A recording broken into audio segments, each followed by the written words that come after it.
These racks in a big bank. Sharks all around, it's a big wave. Mermaid swimming, it's a big tank. I got that big rank, I got that big rank, yeah. These racks stuffed in a big safe. We been on the come up, gotta switch states. Mermaid swimming, it's a big tank. I got that big rank, I got that big rank. This ain't for TV. Got that work like I'm Riri. Hey guys, welcome back. Listen, like I said, this episode is a two-part episode. It's gonna be crazy. God, welcome to the show. My homie, my friend, Parris Chariz. Man, what's up, man? Thank you for coming out here, man. I appreciate you taking time out. So in this period, man, walk me through it, bro. Cause like these songs, brother, like my goodness, bro. Man, it's like this one was dope. And this one's dope. I'm like, golly, bro. So take us through those projects. Take us through the last three. Okay. You know what I'm saying? And I know you got more than that, but these last three has just been like, they've been monumental. And then kind of walk us through like the process, your creative process, and then also take us through like, man, like, I mean, I'll wait for this question later, but don't answer this now. But like, I'm gonna talk about like, man, who are you working with now? Okay. Because I know you just got a video, got something coming out. Yeah, I got some stuff. Got a little something coming out. I got some stuff working. So like, so walk us through like these last three projects that have been insane. I think it started because I was about to do like a little mixtape. This is in 2016. Right. I just moved back to Oklahoma, back to Tulsa. I just moved back to Tulsa. And I was about to do like a little mixtape, and you know what I'm saying? Two of my best friends, you know what I'm saying? MC, JV. What's up, Matt? You know what I'm saying? John Vint. They just sat me down, and I was just kind of showing them some music, and they was like, man, I want to do this. And they just kind of was just like, nah. Like, if you're going to put some music out, especially like I had gained a little, you know what I'm saying? I had a little bit of traction just as far as like, when I would drop something, people are listening. So they just kind of sat me down. I was like, man, if you're gonna drop something, put your all into it. Like, don't just drop something. If you're gonna do it, go all out. Like, And from that moment forward, that's exactly how I've been thinking. Like, if I'm gonna drop something, I'm gonna drop it. Like, I ain't just to put something out and be like, I always thought like, if I gotta explain it, it shouldn't have been a release. You know what I'm saying? Right. So, that's fair, man. We might need to adopt that here. You know what I'm saying? If you gotta explain it, don't release it. I just be dropping stuff. You know what I'm saying? You know what I'm saying? Yeah. So that's how Polaroid came about. Polaroid, man. You know what I'm saying? I feel like that's how it came about, and I was really just learning how to make music at that time. Like, I was really just learning myself, learning about my sound, my abilities. It was just a raw project, but I was still in like a dark place. You know what I'm saying? And then 6-7 months later, I don't know. Like, I just got an urge. Like, I was just like, man, I'm not finished. Like, I got more to say. I've been through more. I got more things to talk about. And then that's when I dropped Waves World. And then Waves World was just like, because I feel like Polaroid was super polished. Ice water, fill me up. But nah, like, when I began to work on Waves World, I don't know, I wanted to be vulnerable. And because I feel like with Christians, or, you know what I'm saying, Christian hip hop or just music in general, people like put on masks, or they just try to make sure they don't want to say certain things, or they don't want to say how they truly feel because they don't want to offend people. And I'm not about offending people at all, but it's about being true to myself and just being honest and just explaining to people, showing people where I'm at, you know what I'm saying? Hopefully you can meet me there. If not, you know what I'm saying, whatever. But this is where I'm at, you know what I'm saying? Take it or leave it. So with Waves World, it was super like raw. Like, I just wanted it to be like, Polaroid was super polished, it was clean, you know what I'm saying? It was good music. But like Waves World, I just wanted to be like dirty, you know what I'm saying? Just because I was in a dark place, I felt shame, you know what I'm saying? I felt a lot of guilt, you know what I'm saying? I would blame myself for a lot of things. And I was just wanting to grow. So with that, I just, you know what I'm saying?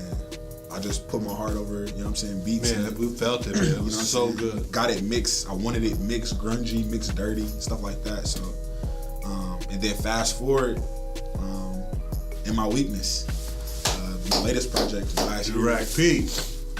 In My Weakness was just about the mentality that people, because with music, I feel like music is one of those things you have to continue to show that you can keep doing it. And two, like, you can't keep doing the same thing. Like, if you make jeans, you can keep making the same pair of jeans. You can make 10,000 pair of the same pair of jeans, and it's like, you all right, like that's your jeans or shirts or you know what I'm saying. But with music, it's like you got to do something different every time. You got to be more diverse. So with In My Weakness, I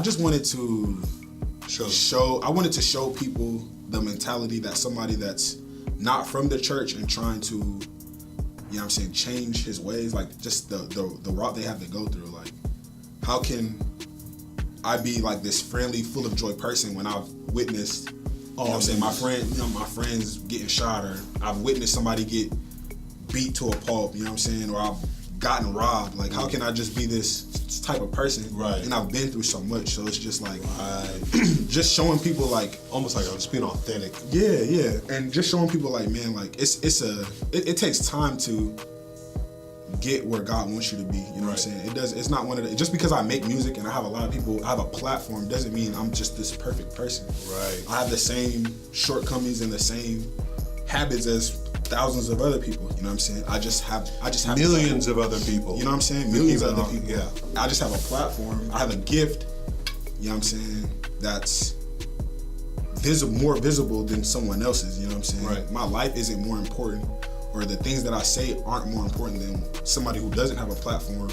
I'm just looked at more than that person. You know what I'm saying? So, well, that's dope. That's super dope. So what's in the works for Parris? Like what? Like I know you've been in the studio with a couple of names. I don't know if I can even say them. I don't know if that's confidential. I don't know. It's here and there. Yeah. Okay, we're not gonna talk about that, man. He be in the studio.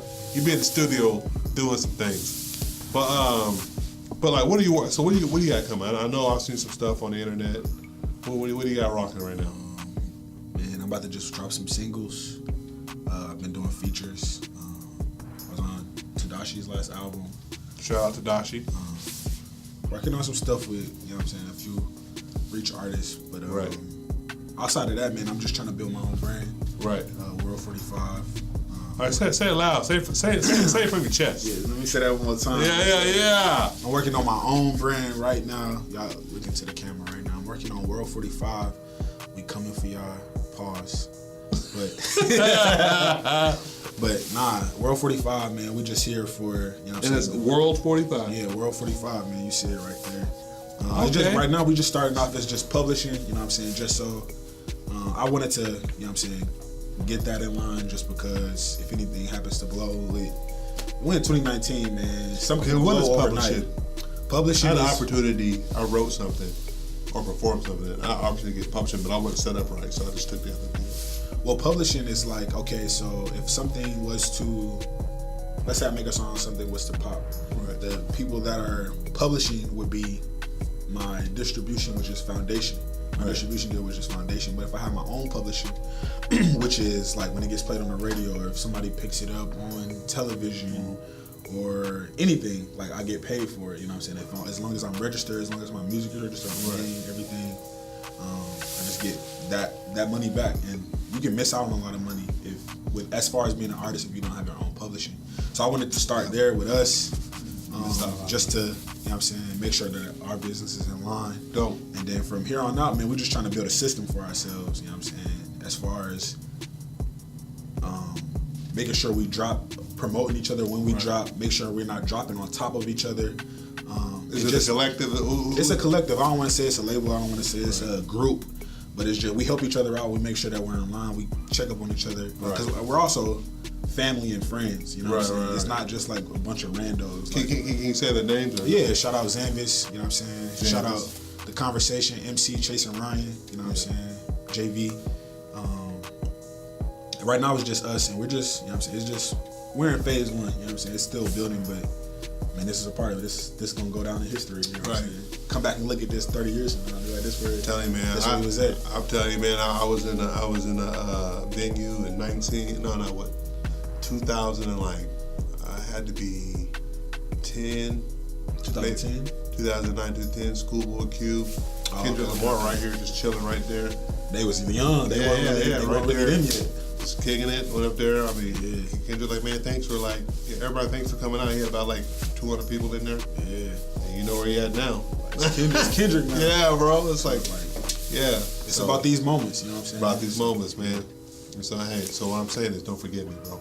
Never, bro. Yo, look where we at, man. Look where we at. You see, here, man. You see the drip, man. You know what I'm saying? Wave world, man. It's for life. You know what I'm saying? Wave world, man. So you're doing that, you're working on any new projects. So you got a lot of singles come out, a whole body of work. Is that something you're focusing on, or are you still just trying to get the existing work out, just still kind of working it? Yeah, I'm trying to the existing work and just singles. I think right now I want to continue to become more inspired, grow as another person, not as another person, but evolve into a better person. Right. Before I work on another project. Only because I'm not a fan of creating the same thing twice. Right. If I had the money, I wouldn't even wear the same thing twice. Right. Facts. You know what I'm saying? But big drip. Big major drip. So I don't want to force anything. So I do have certain singles that's dope that I just got, that I feel like push the brand for, push my name for. But as far as the body of work, man, I need to learn some more stuff. You know what I'm saying? So I can drop gems. Right. You know what I'm saying? I don't want to just rock the ice. I want to drop gems. And so as we kind of segue to a close here, what we like aspire to do on this show is two things, Parris. You know, the first thing is we want to inspire and empower the next generation of entrepreneurs and creatives. And what are two things you would leave with us, to like the next generation or the guys that are aspiring to kind of build a strong brand like you built, to have that platform.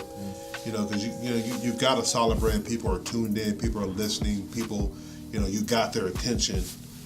What are two things that you would leave with us? What are two things, like two nuggets, two gems? Yeah, definitely.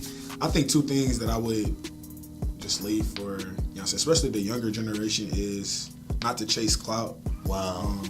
And I think that's a cliche thing, but I think it's easier. Like today, like people make music in like 5-second type songs, you know what I'm saying? Microwave, you know what I'm saying, type music. Right. And I think when people see that, they think it's easy. It's an easy way to just get on, and really, you know what I'm saying, it's a 1 in a billion times chance that something like what happened to Yachty, you know what I'm saying, overnight just popping, or Post Malone with White Iverson, overnight just popping. Just being authentic, being you, and figuring out what your market is and attacking it. That would be the first thing, not chasing clout. And the second thing is just not being eager to get, you know what I'm saying, get the bag off rip, you know what I'm saying, creating a demand, you know what I'm saying, it's a business, man, it's a supply and demand. Right. If you don't have a demand, you know what I'm saying, if I'm a local artist and you're a producer, and I come to you for beats, and I'm willing to pay, but if, you know what I'm saying, you're trying to sell a beat for 1,000, and I say, like, why should I pay that, you know what I'm saying, it should be a reason. You should give me a list of reasons on why.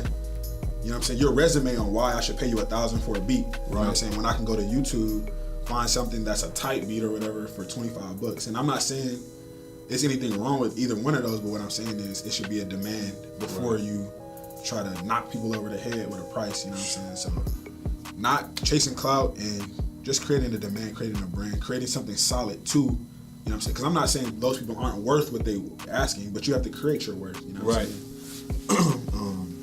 I think those would be the two main things, man, and just staying humble. I think it's easy to be humble. I think this one thing I learned, generally get a third one. You know what I'm saying? It's easy to bonus. It's easy to just automatically be humble when nobody's watching you, but it's hard to stay humble when everybody's watching you. So Lord Jesus, being humble, being transparent, and being authentically you 100% of the time. Man, that's real. Man, I appreciate you coming out. For sure. But one of the things I love to do before we close out every show is, we got a pair of shoes up here. We love sneakers. We love the culture. We love truth. We love the things of the Lord. We love it all. So let me see this sneaker behind me. Grab that sneaker behind me. You know what I'm saying? So what does that mean to you? I know you're a huge Air Force One guy. Yeah, huge Force guy, man. I think the Forces is just classic, man. I'm you know what I'm saying, my favorite artist is Nas. Right. All time. J. Cole. Right. Kendrick. And I feel like they all make classic music. You know what I'm saying? Timeless music. And I think the Air Force One, man, them all made 82. Right. I I'm wearing it like they just came out. You know what I'm saying? I got a pair on too, man. You know what I'm Let me saying? shout out to that. So many things you can do with it, bro. Yeah. It's the same shoe, but it's different leather. You know what I'm saying? That's the tumbled leather. Right. You know what I'm saying? So I think the Air Force Ones is just classic, man. I'm trying to make my music classic. It must be comfortable too once you break them in. Once you break them in, that first they be hard at first. Yeah, they be crucial. But that's even the music though. The music is hard, but once you break it in, it's like, oh, this is soothing. Heard it here, man. You got it here. Well, man, I appreciate you coming out, man. Appreciate you, bro. Much love, man. Love you too, bro. And listen, guys, this is going to be a 2-part episode. Thank you. This is our first 2-part episode, actually. And so, y'all tune in, spread the word. Let's get this episode out to many people as possible. Share it. Where can we link up with you online? Man, any and all things Parris Chariz, Spotify, Apple Music, Instagram, Twitter, Facebook, Black Planet, MySpace. I got a Christian Mingle too. For real? Nah, I ain't got he's like, real? Like, nah. That's crazy. All things Parris Chariz, man. Go get my latest album and my weakness, my latest single, Black Boy Don't Cry, right now, man. Right. And Nike, man, we need a size 12 and 13. Just run it. You know what I'm saying? P.O. Box. You see it. All right. Shouts out to you guys.